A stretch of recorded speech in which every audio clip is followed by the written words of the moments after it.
Dog squad പോയോ? ഇവിടുന്ന് അങ്ങോട്ട് മടങ്ങിയോ? എന്താ സൈഫെ, ഡോഗ് സ്ക്വാഡ് പരിശോധന നിലവിൽ പൂർത്തിയാക്കി നിർത്തിയിരിക്കുന്നു എന്നുള്ളതാണ് നമുക്ക് ഈ ഒരു ഇടത്തിൽ മനസ്സിലാകുന്നത്. കാരണം നമ്മൾ ആദ്യം ഈ പരിശോധന നടക്കുമ്പോൾ മറ്റൊരു സ്ഥലത്തൂടെയാണ് ഡോഗ് സ്ക്വാഡ് ആദ്യം പോകുന്നത്. അവിടെ ആ വീട്ടിൽ പോയി ആ CCTV നോക്കി പോലീസ് പരിശോധിക്കുന്നു, വീട്ടിലെ CCTV പരിശോധിക്കുന്നു. ഡോഗ് സ്ക്വാഡ് അവിടുന്ന് വീണ്ടും കുട്ടിയെ ഉപേക്ഷിച്ച സ്ഥലത്തേക്ക് പോകുന്നു. അവിടുന്ന് തിരിച്ചു വരുമ്പോൾ മറ്റൊരു വഴിയിലൂടെയാണ് ഈ ഡോഗ് സ്ക്വാഡ് തിരിച്ചു വരുന്നത്. വേഗത്തിലായിരുന്നു വരുന്നത്. ആദ്യം വേറൊരു സ്ഥലത്തൂടെ കുട്ടിയെ കണ്ടെത്തിയ സ്ഥലം ഏതാണോ അവിടെ നിന്ന് ഡോഗ് സ്ക്വാഡ് വേറൊരു വഴിയിലൂടെ ഒരു വീടിന് മുമ്പിൽ പോയി നിൽക്കുന്നു. അവിടുന്ന് വീണ്ടും തിരിച്ച് ഈ ഡോഗ് സ്ക്വാഡുമായിട്ട് പോലീസ് ഈ കുട്ടിയെ കണ്ടെത്തിയ സ്ഥലത്തേക്ക് വീണ്ടും പോകുന്നു. അവിടുന്ന് തിരിച്ച് ഡോഗ് സ്ക്വാഡ് തിരിച്ചു വരുമ്പോൾ മറ്റൊരു റെസിഡൻസ് അസോസിയേഷന്റെ ഒരു കെട്ടിടത്തിന് സമീപത്തെ കുളത്തിന് സമീപം അവിടെ ഡോഗ് സ്ക്വാഡ് പരിശോധന നടത്തുന്നു. അവിടുന്ന് തിരിച്ച് ഇപ്പോൾ നമ്മൾ ഈ സഞ്ചരിക്കുന്ന വഴിയിലൂടെയാണ് ഡോഗ് സ്ക്വാഡ് വന്നത്.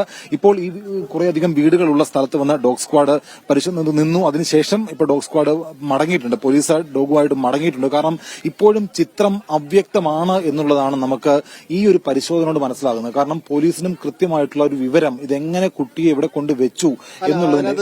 ഈ ഡോഗ് സ്ക്വാഡ് എന്ന് പറയുന്നത് നമുക്കൊരു അൾട്ടിമേറ്റ് തെളിവായിട്ട് ഈ ഡോഗ് സ്ക്വാഡിന്റെ ഈ പോക്കിനെ കണക്കാക്കി എടുക്കാൻ കഴിയില്ല. പക്ഷേ അത് മണം പിടിച്ച് പോകുന്നതിനകത്ത് ചില സൂചനകൾ സ്വാഭാവികമായിട്ടാണ്. ഈ കേസ് കുറ്റപത്രം മറ്റ് സമർപ്പിക്കുമ്പോൾ ഏറ്റവും പ്രധാനപ്പെട്ട ഇതായിട്ട് കോടതികളിൽ തന്നെ വരാൻ പോകുന്നത് ഡോഗ് സ്ക്വാഡ് എങ്ങോട്ട് പോയി എന്നടക്കമുള്ള കാര്യങ്ങളാണ്. ഇതിനകത്തൊരു വ്യക്തത എന്തായാലും ഈ ഡോഗ് സ്ക്വാഡിന്റെ പരിശോധന കൊണ്ടുണ്ടാവില്ല. പക്ഷേ ആ ഡോഗ് സ്ക്വാഡിന്റെ ഈ മണം പിടിക്കൽ അല്ലെങ്കിൽ അതിനുശേഷമുള്ള ഡോഗ് സ്ക്വാഡിന്റെ ഈ പോക്കിൽ അതിനകത്ത് സ്വാഭാവികമായിട്ടും ചില സംശയങ്ങൾ പോലീസിനുണ്ടായിരിക്കും. മറ്റൊരു കാര്യം, ഈ ഡോഗ് സ്ക്വാഡിന്റെ പരിശോധനയ്ക്ക് അപ്പുറത്തേക്ക് ഡോഗ് സ്ക്വാഡിന്റെ പരിശോധന ഒരു സാധാരണ നടപടിക്രമം എന്ന രീതിയിൽ മാറ്റി നിർത്തിയാൽ ഇന്ന് രാവിലെ മുതൽ നാട്ടുകാരും പോലീസും ഈ പ്രദേശത്ത് പരിശോധന നടത്തുകയാണ്.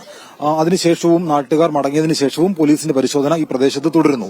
രാത്രിയോടുകൂടി ഒരു പോലീസ് ഉദ്യോഗസ്ഥൻ ഈ കുട്ടിയെ ഇത്രയും അധികം ട്രെയിനുകൾ കടന്നു പോകുന്ന സ്ഥലത്ത് നിന്ന് കിടത്തിയ നിലയിൽ കണ്ടെത്തുന്നു. അത് എങ്ങനെയായിരിക്കാം? ആ കുട്ടി എന്തെങ്കിലും ഞാൻ നേരത്തെ സൂചിപ്പിച്ചു വന്ന പ്രധാനപ്പെട്ട കാര്യം, ഞാൻ ഗോപാലാണ് രാവിലെ മുതൽ ഉണ്ടായിരുന്നത്. ഞാൻ ഏതാണ്ട് ഒരു 9 മണിയോട് കൂടിയാണ് അവിടെ എത്തിച്ചേരുന്നത്. നമ്മൾ എത്തുന്ന സമയത്തിന് മുന്നേ തന്നെ ഈ പ്രദേശത്ത് ഇവർ ഈ താമസിക്കുന്ന പ്രദേശത്തെ എല്ലാ കാടുകൾ അവിടെ അതിനപ്പുറത്തേക്ക് കുറെ കാടുകൾ ഉണ്ടായിരുന്നു. ആ പ്രദേശങ്ങളിൽ മൊത്തം പോലീസ് പരിശോധന നടത്തുന്നുണ്ടായിരുന്നു.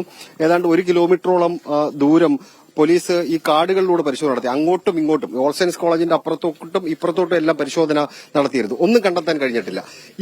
നമ്മളിപ്പോ സംസാരിക്കുമ്പോൾ തന്നെ നമുക്കതിനകത്തൊരു വസ്തുതാപരമായിട്ട് തോന്നുന്നത്, ഈ കുട്ടിയെ നമ്മൾ കണ്ടെത്തിയ സ്ഥലത്ത് നമ്മൾ എത്തുമ്പോൾ, ഞാനും ഷിജോയും എത്തുന്ന സമയത്ത് കുറച്ച് ആൾക്കാർ അങ്ങോട്ട് കയറിയതായിട്ടുള്ള ചില സാധനങ്ങൾ കാണുന്നുണ്ട്. വഴി തെളിച്ചതുപോലെയുള്ള സ്പേസ് കാണുന്നുണ്ട്. അപ്പോൾ നമ്മൾ ഉദ്യോഗസ്ഥരോട് ചോദിക്കുമ്പോൾ ഇപ്പോഴാണ് ഇത്രയും വഴി തെളിഞ്ഞത്, നിങ്ങൾ കുറച്ച് പേര് വന്നിട്ട് കുറച്ച് ആൾക്കാർ വന്ന് പരിശോധിച്ചതിന് ശേഷമാണ്. പക്ഷേ അങ്ങനെ വഴി കണ്ടതുകൊണ്ടാണ് ഞങ്ങൾ പരിശോധിച്ചു എന്നാണ് മണ്ണന്തല സ്റ്റേഷനിൽ കുട്ടിയെ കണ്ടെത്തിയ പോലീസ് ഉദ്യോഗസ്ഥൻ ജനീഷ് പറഞ്ഞത്. ജനീഷ് കൂടുതൽ സംസാരിച്ചില്ല. ജനീഷിന്റെ അടുത്ത് കൂടുതൽ സംസാരിച്ചതിനകത്തൊരു വ്യക്തമായിരുന്നു. പക്ഷേ ജനീഷ് പറഞ്ഞതിനകത്തൊരു വസ്തുതയുണ്ട് എന്ന് തോന്നുന്നു. ഈ കുട്ടിയെ ഈ പരിശോധന നടത്തി വൈകുന്നേരം ഇങ്ങോട്ട് വരുന്ന സമയത്ത് ഈ കാട് പൂർണ്ണമായിട്ട് മൂടിക്കിടക്കുന്ന സ്ഥലത്തിൽ നിന്ന് കുറച്ച് ആൾക്കാർ കയറിയതായിട്ട് തോന്നിയ അത് ഒരു പോലീസുകാരന്റെ ബുദ്ധിയായിരിക്കാം ചിലപ്പോൾ. അങ്ങനെ നോക്കുമ്പോൾ ആ കുട്ടി അവിടെ ഇരിക്കുകയാണ്. നിർജ്ജലീകരണം ഉണ്ടായി എന്ന് പറയുമ്പോൾ എനിക്കൊരു കാര്യം പറയാനുള്ളത്, അതായത് ആ കുട്ടിക്ക് ആരോഗ്യപരമായിട്ട് മറ്റൊരു പ്രശ്നങ്ങളും ഇല്ലായിരുന്നു എന്നുള്ള കാര്യമാണ് പ്രാഥമികമായി മനസ്സിലാകുന്നത്. അതേസമയം കുട്ടി ആദ്യം കൊണ്ടുപോകുന്നത് തിരുവനന്തപുരം ജനറൽ ആശുപത്രിയിലാണ്. അതിനുശേഷം കുട്ടി അവിടുന്ന് വിദഗ്ധ ചികിത്സയ്ക്കായിട്ട്